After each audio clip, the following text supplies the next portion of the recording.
Boa tarde, na Santa Paz do Senhor Jesus Cristo. Aqui quem nos fala é o irmão Lázaro. Eu sou pastor na igreja Assembleia de Deus Madureira, na gloriosa cidade de Rosário Oeste.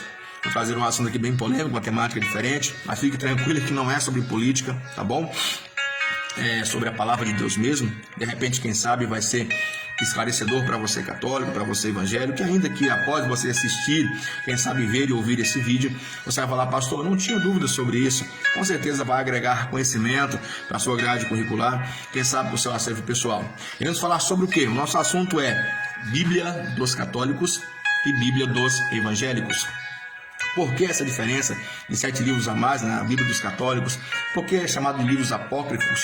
Por que não foram reconhecidos como livros, inspirados por Deus? Enfim, primeiro você precisa saber que livros são esses.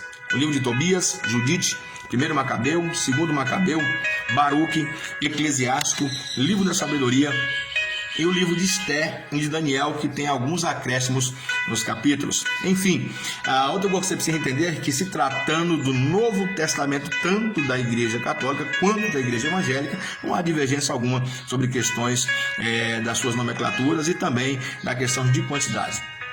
Outra situação é sobre o período que foi escrito esses livros apócrifos.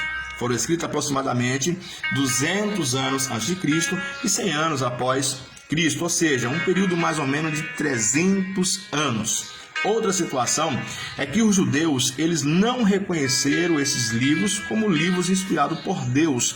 Já nessa época, já existia o Velho Testamento, que é esse que nós temos também, que a Bíblia dos evangélicos, elas são autênticas, idênticas à Bíblia dos judeus, e naquela época era chamada de Tanakh, o Velho Testamento. Ou seja, a única diferença que existe no Velho Testamento deles para o nosso é na questão da divisão. O deles seguem a questão de 3 divisões só, escritos, no caso Pentateuco, escritos e profetas. E o nosso não. O nosso é pentateuco, é poético, profético, histórico, profetas maiores, profetas menores. Essa é a única diferença sobre as suas divisões. Mas se tratando da questão dos livros apócrifos, quando que aconteceu, qual foi o momento? Mais ou menos 250 antes de Cristo, a língua que predominava era a língua grega. Por quê, pastor? Devido às grandes conquistas de Alexandre o Grande, as expansões territoriais do seu império, houve sua necessidade, porque era uma língua de influência, era uma língua oficial da época, uma língua comercial daquela época. Então houve a tradução da questão hebraica para o grego, onde foram 70 judeus, chamamos de escriba, que traduziu do hebraico para o grego, que foi a chamada Septuaginta. Foi a partir desse momento que aos poucos foram agregando na Septuaginta esses livros que chamamos de livros apócrifos.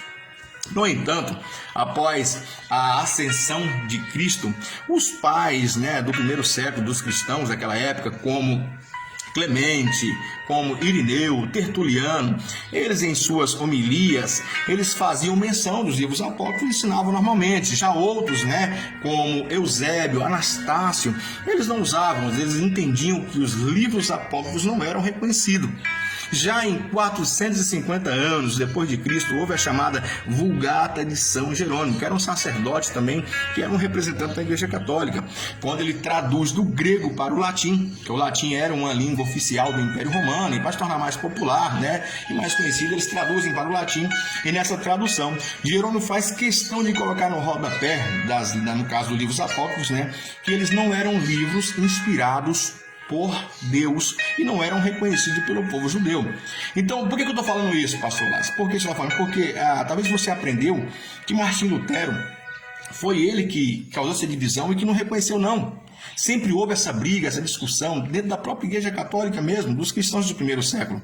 Mas é bem verdade que em 1534, onde houve o primeiro concílio de Trento, eles canonizaram todos os livros e reconheceram como livros canonizados, inspirados realmente.